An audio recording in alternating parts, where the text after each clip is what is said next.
Saat ini pukul 1.32, tim filial masih menunggu keberangkatan kapal menuju KPPRI filial Sinabang.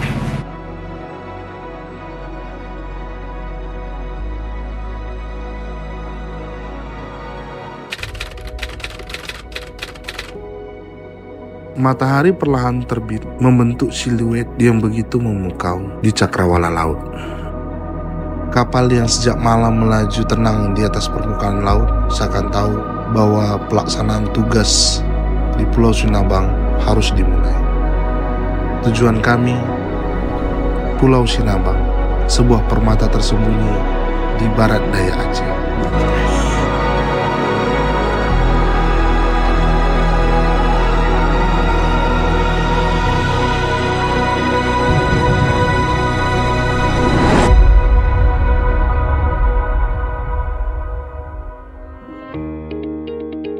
Transformasi berkelanjutan kami hadirkan di tengah keterbatasan. Melalui sinergi yang kuat antara pemerintah pusat dan daerah, kami menjaga agar roda pemerintahan terus berputar. Kami adalah bagian dari perubahan yang menjangkau hingga ke pelosok, memberikan layanan yang tulus dan profesional bagi seluruh bangsa. Dengan memanfaatkan teknologi digital, kami mempercepat proses pengelolaan keuangan, memastikan akses terhadap layanan tetap mudah dan cepat.